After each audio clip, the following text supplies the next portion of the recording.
Okay, people, welcome back to another, I don't know, we don't do this very often, do we? I had something lined up to review, but I walked in there and I had G.I. Joe just strewn all over the place. Parts, pieces, customs, the actual figures. So I thought today's May the 4th, it's Star Wars Day. Let's do something Star Warsy. I had already spent the weekend looking over all the pictures from Hasbro's live stream from Friday. Just, oh, is this? What is that? What's happening here? What's going on? Is this? And I didn't have time to really process it before the weekly. So we're going to go back and fine-tooth comb these pictures, see what, or try to get a better idea of what we're getting. Right off the bat, they announced some Amazon exclusives. The first one being a carbonized Darth Vader. And at first glance, it looks like a metallic black, but getting up closer, you see some blues thrown in there, and it's shiny, and it looks odd, but then you think, oh, it does look kind of cool. Honestly, I put this shirt on right before doing this, and I thought, oh, well, there's blue right there. So we could call it movie poster Darth Vader or something. And during the live stream, I believe they said something about this being Macquarie inspired. So I kind of wish they'd went in that direction with the helmet sculpt or changed something, but with the carbonized stuff, they just take a figure they already have, throw some shiny metal look to it, put it in a package that's also a shiny metallic look to it, and offer it up. So if you want a chromy metallic Darth Vader, this is for you. Or if you dig the carbonized packages,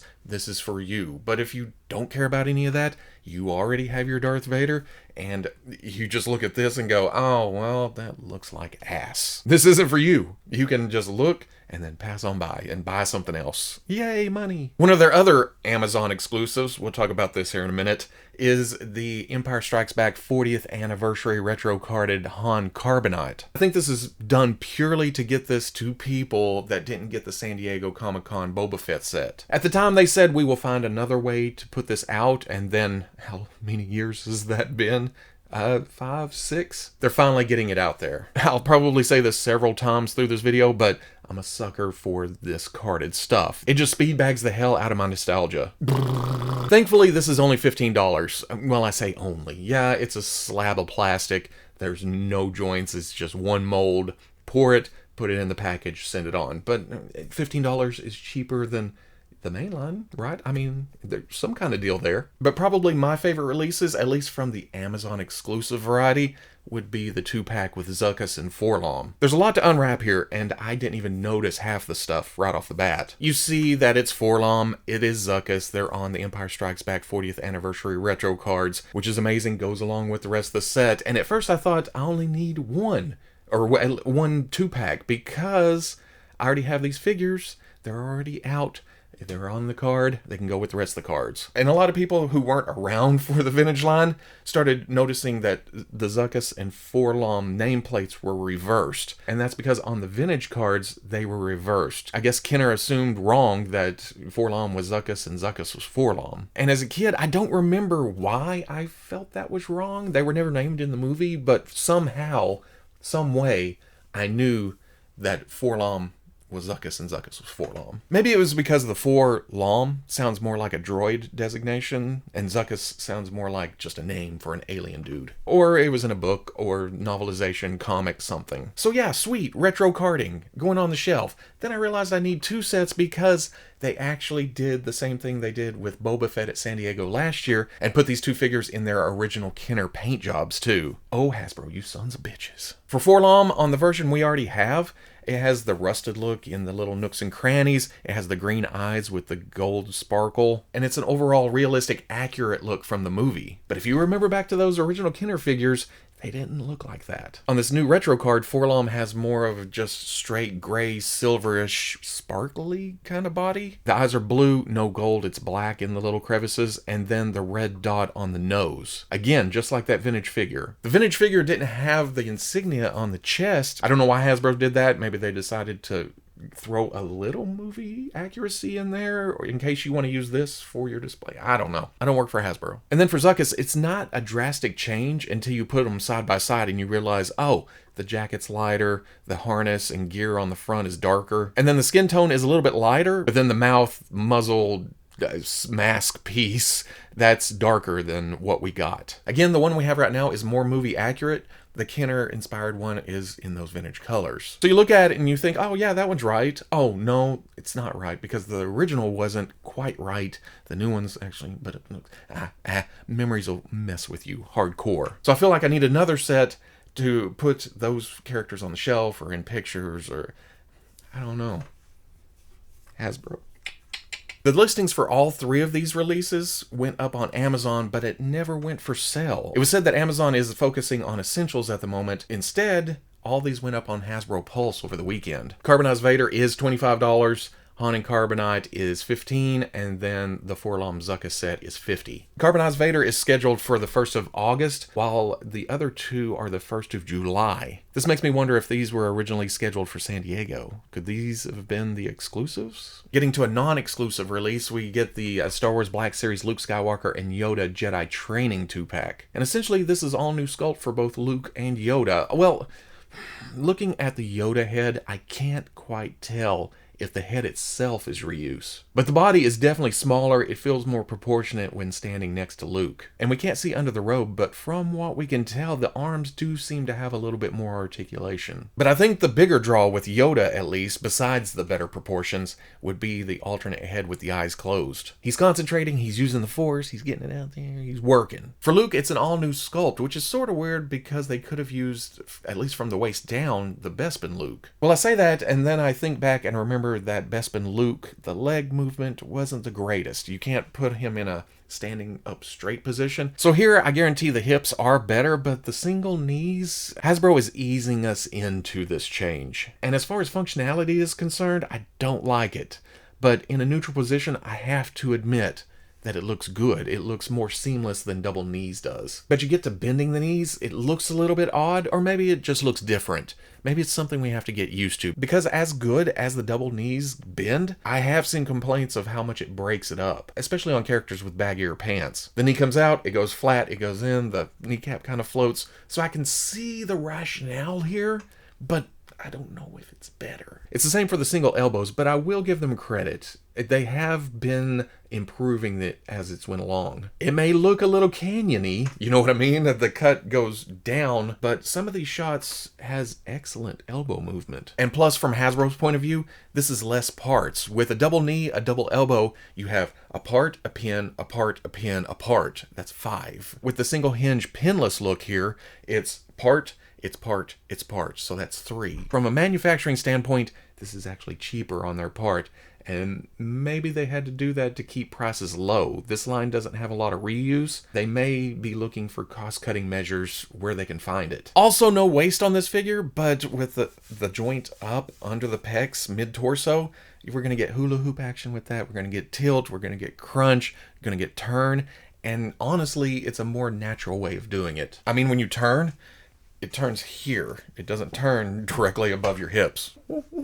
The neck may be a little bit long, but they have that joint at the bottom, they have that joint at the top. For something like this, I need it in hand. I can look at this all day and go, well, the knees may not function like that, and the elbows don't turn, and it may look odd right here. But until we get them in our grubby mitts, we just don't know. We can only go by what we see. And with Hasbro getting better and better at hiding that kind of stuff, I'm excited to see the engineering here. Plus, standing on one hand, Jay Hernandez is going to have a field day with this. Moving to mainline releases that have not been solicited yet, we have an idea of the assortment they're coming in, but we don't know when they're coming. The Camino Clone Trooper, I am completely guilty of looking at this picture and going, oh, well, just a repainted clone. That's cool. I love clones. Moving on. But looking closer, this is an all-new sculpt, or at least there's a lot of tweaks to the existing sculpt. Looking at the helmet, it's damn close to what we already have, but you can see some slight changes. The ridge on the top of the head is more even all the way over. A lot of the details are the same, but it seems sharper. And then down around the mouth area, right in the middle, you can see that that black part is placed a little bit differently than the pre-existing Clone Trooper helmet. Body-wise, the first things that pop out at you when you get under a microscope with it,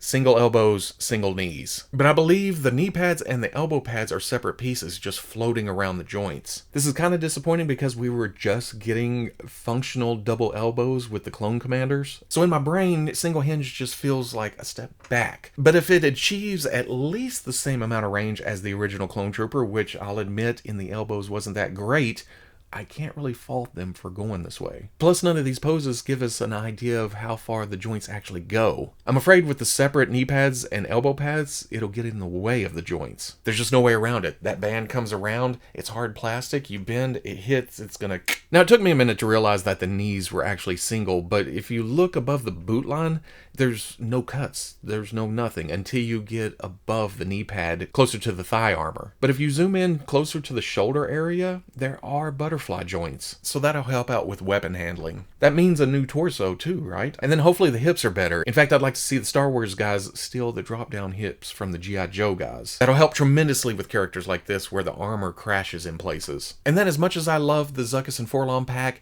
I think I love the new issue of the Stormtrooper even more. It's just a Stormtrooper. We've gotten several versions from several different companies, but I'm always down for a new sculpt, especially one for $20 that I can grab several and army build, and I've got a whole troop going around. It just looks fantastic. It may look a little bit off from A New Hope, but that's because this is based on the Mandalorian / Rogue One look, which, as I've been told, is actually the stunt costume for A New Hope. The helmet absolutely looks better than the version that Hasbro's been using for years now. It's cleaner, it's more accurate, it's what you think of when you think of Stormtrooper. You don't even have to look at reference, you just go, oh, yup, that one's better. It has the bigger crotch cover, again, like we see in Rogue One, like we see in Mandalorian. And while the whole body sculpt itself looks similar to what Hasbro's been using, you can see little differences. The knee pad is different, attached in a different way. The feet are better. The abdomen has a slightly different look to it. Most of all, that black rectangle in the center is a dead giveaway. The sculpted on pecs on the torso are more close together, a little bit smaller, again, like we see in more recent times. Butterfly shoulders, again, for holding a blaster, it'll be great. I'm assuming the neck adopts the lower ball joint, the upper ball joint in the neck, giving us way more range of movement in the head. Again, they've moved to single elbows, single knees. But the Stormtrooper in this promo image looks great holding the blaster. The arms cross over, can hold it in two hands. And then during the live stream itself, they had the factory sample posed in almost an aiming position. So if I can get the range of movement that I think it gets from these pictures, I'm a kiss ass, apparently. I'm a company suck up. But if it can do the same thing as the double joints, I'm okay with it. Plus it eliminates the peg holes on the outside, which is something that a lot of people gripe about. And here the knees look better because the armor comes down, it stops at the joint, it's black, so it all blends together a little bit, and then you run into another armor piece that hides the appearance of the single knees. So while it looks odd on baggy pants on bigger characters, I'm okay with it on the Stormtrooper. Plus, again, it's one of those things that I needed in hand to see just how far it'll go. I need to crank it back. I mean, on the shelf, I don't have any of my figures displayed in kicking my own ass pose. That's just my way of showing how much range you get in a joint. If it gets into any positions that you want Stormtroopers to take, we'll see. Like I said, we have a good idea that these are being released in the next assortment with the other figures revealed on fan sites earlier in April, but we have no idea when that assortment will go up for pre-order. All in all, yes, it's some reissues, it's some repaints, but there was new stuff in the reveals, and I'm good with a mix, especially in a line where all the characters are usually all new sculpts. It's not like Marvel Legends where they can just grab the base body that's used over here, slap a new head on it, some overlay, send it out as a different character. And damn it, they've made their money off that first Yoda sculpt. They've made their money off that first Stormtrooper sculpt.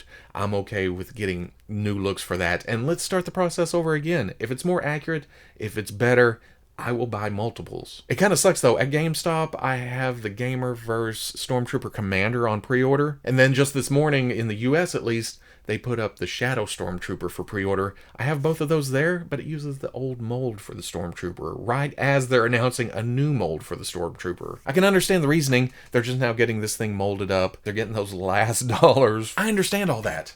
It doesn't stop me from, as a fan of action figures and Star Wars, wanting the most accurate looks for all the figures. It's a huge give and take with this hobby. You're gonna grab everything that you like, but you're never going to get everything you need. And that's the harsh truth of it. There will always be something on the horizon that you want more, or something that you wish list but you'll never get. I'm just trying to enjoy what we do get. So if you enjoyed this sit-down session of looking at promotional images, which I don't do very often, but like I said, Star Wars Day. Let's veer away from the norm a little bit. If you enjoyed this, though, comment, like, subscribe, and I'll always catch you on the Fwoosh.